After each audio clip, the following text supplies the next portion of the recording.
All right, so I'm here with Zach Ortwine. I met Zach at the NCI Summit in 2024 here in beautiful Asheville, North Carolina. Zach, where are you from? I'm based out of Richmond, Virginia. Okay, so not too far away.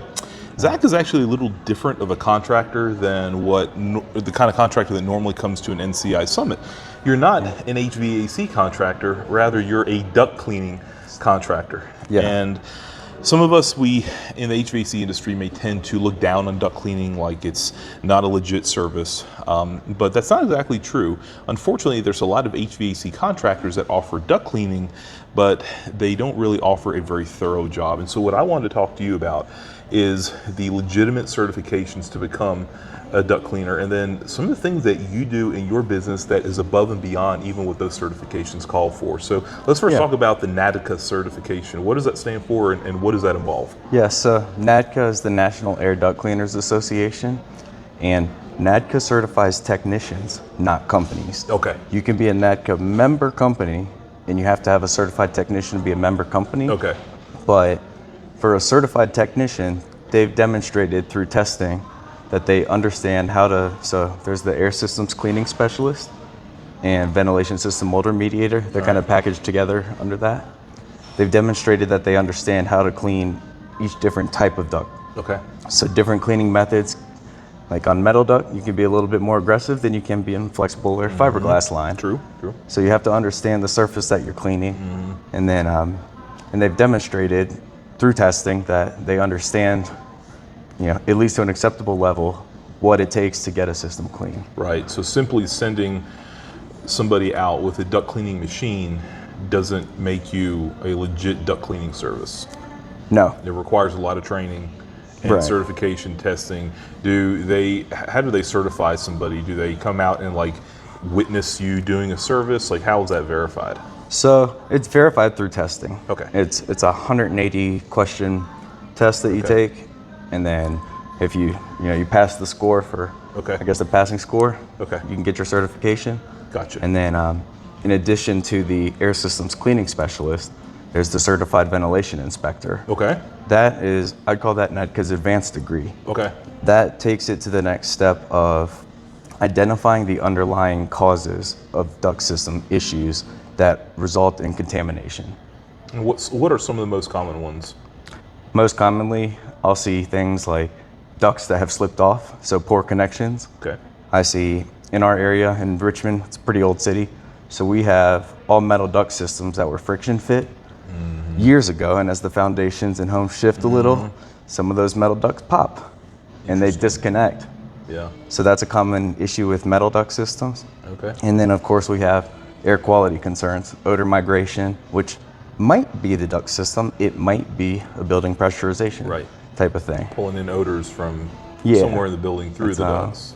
The building is still part of the air distribution system. Right, it's the biggest duct in the house. Yep. Right. You close the doors, you're closing dampers, and you're changing the airflow patterns. Right. And that has an impact on things. Very good. Yeah, that's really interesting. So really a NADCA certified duct cleaning contract or technician needs to know about all those things. And really those are the things that an HVAC technician should know about as well. So in many ways, a good NADCA technician may honestly be better at that stuff than your average HVAC technician, which is something that really should be changed in the HVAC industry.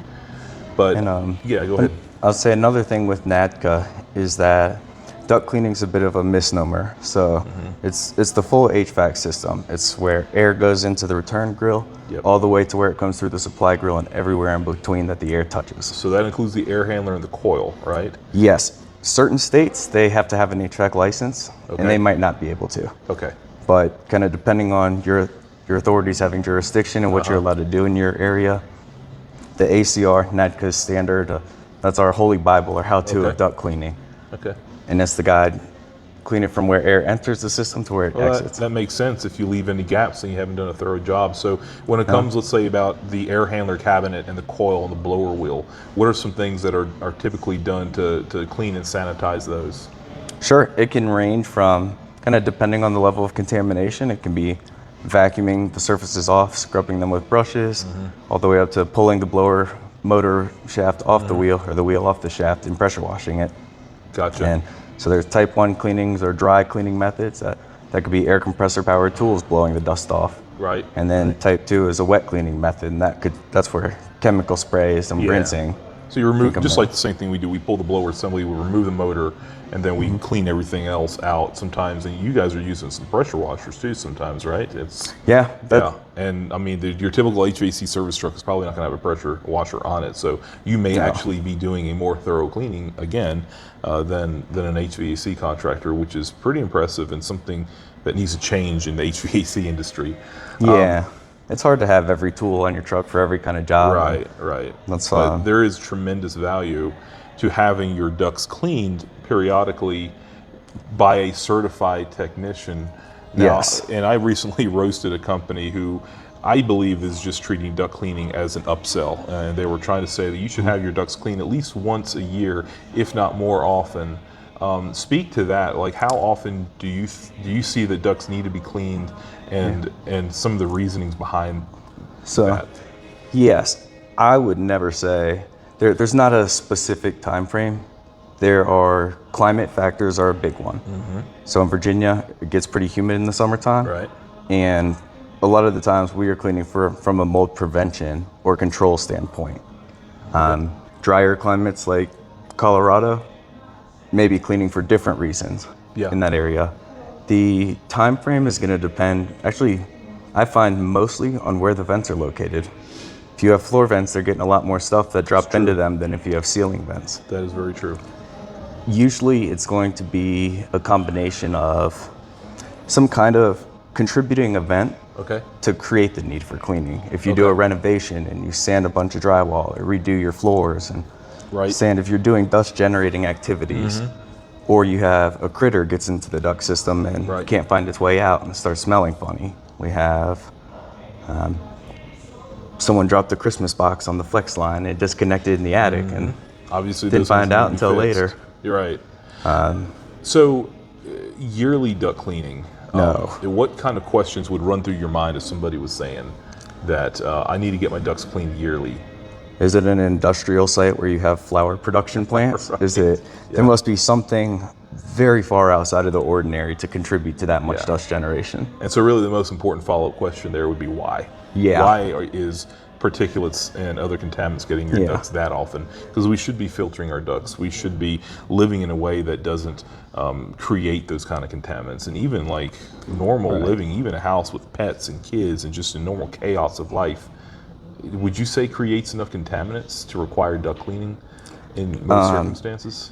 Generally not on a yearly basis for most people. There are the exceptions to every rule, like special health considerations, things like that. But for the average homeowner, it's going to take some time to really have this level of contaminant build up without a specific event. Like we see a lot of post-fire cleanings or flooding of a home, things like that will contribute to mold growth inside the system.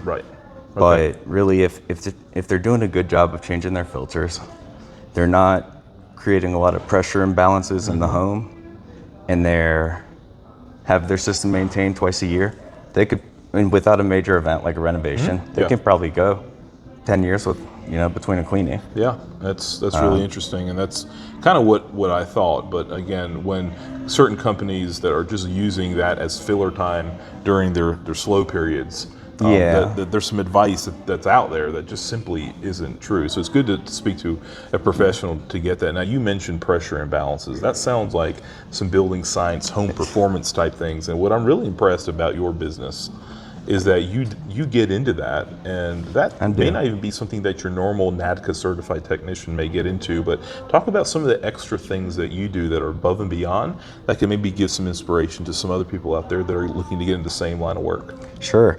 One thing about me is I'm very detail and data oriented. I like my numbers. I like things that I can measure and measurably improve and validate that I did improve it. So one thing I have is an air quality monitor that I'm getting at least a baseline understanding, not necessarily what's in the ductwork at the time, but what's in the air that people are breathing in their home. Because that's different than what's in the ductwork. And if you have an issue in the home, we're not Southeast Duct Cleaning, we're Southeast Clean Air Solutions.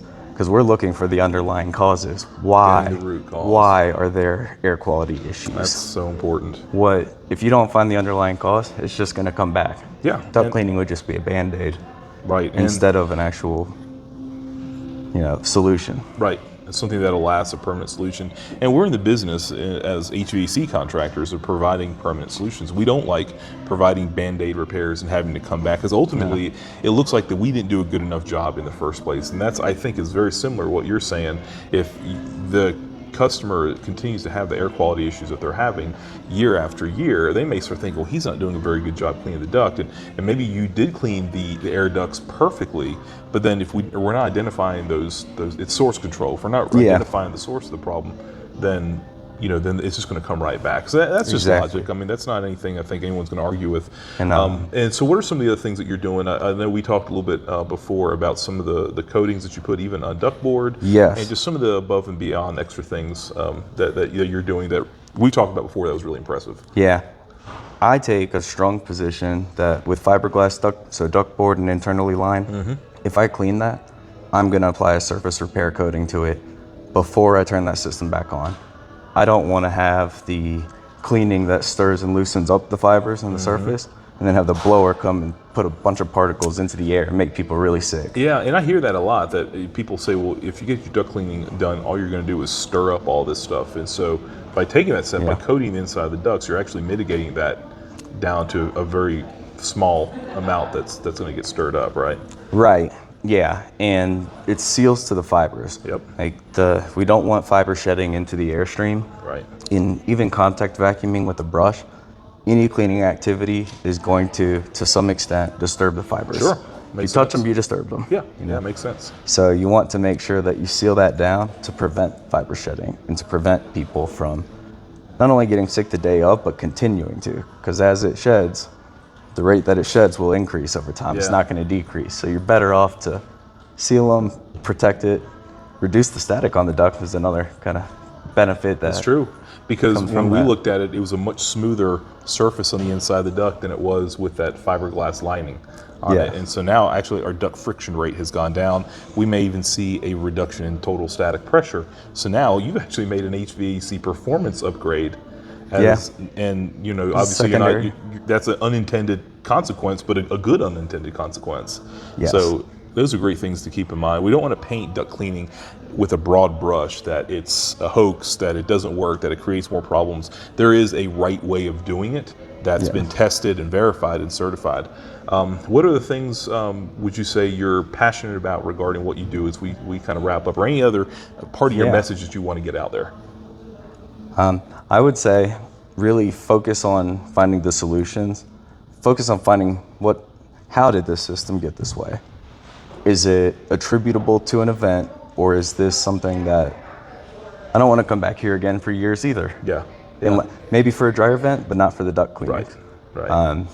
Because I want them to have healthy, cleaner air for their home. Excellent. For them and their families. Excellent. And focus, use data. If you can measure something, you can measurably improve or harm it. Yep. Either way. But if you understand how different actions affect the air quality, or different actions affect the airflow, static pressure, and performance of the system, you can start to fine tune the way that you perform your service. So measuring instead of guessing, and coming to conclusions based on data, and asking the question why and how, and eliminating problems at their source, is the same thing that we do as HVAC technicians if we're good at what we do, and that transcends to other niches of our industry. So Zach, how do we get a hold of you if somebody's interested in learning more, or maybe even hiring you to do what you do? Sure. You can visit our website at www.southeastducts.com, or you can give me a call at 804-908-4428. I'd be happy to answer any questions. If I don't answer the numbers out of town, leave me a voicemail and I'll call you back. But I get plenty of robocalls as well right now. Yeah, don't we all? Well, I appreciate it, Zach. I learned a ton just talking with you, and you are doing better work than, unfortunately, the average HVAC technician and contractor. So we need to step up our game as a result of learning from you. And thank you again. Wish you all the best. We will see you at further trade conferences, because you're now part of our circle, because we're going to learn from you and vice versa. So best wishes on everything with your business. And again, just thanks for spending a couple minutes with me and my dozen or so followers. Thanks, Thank man. you. All right, Appreciate cool. it.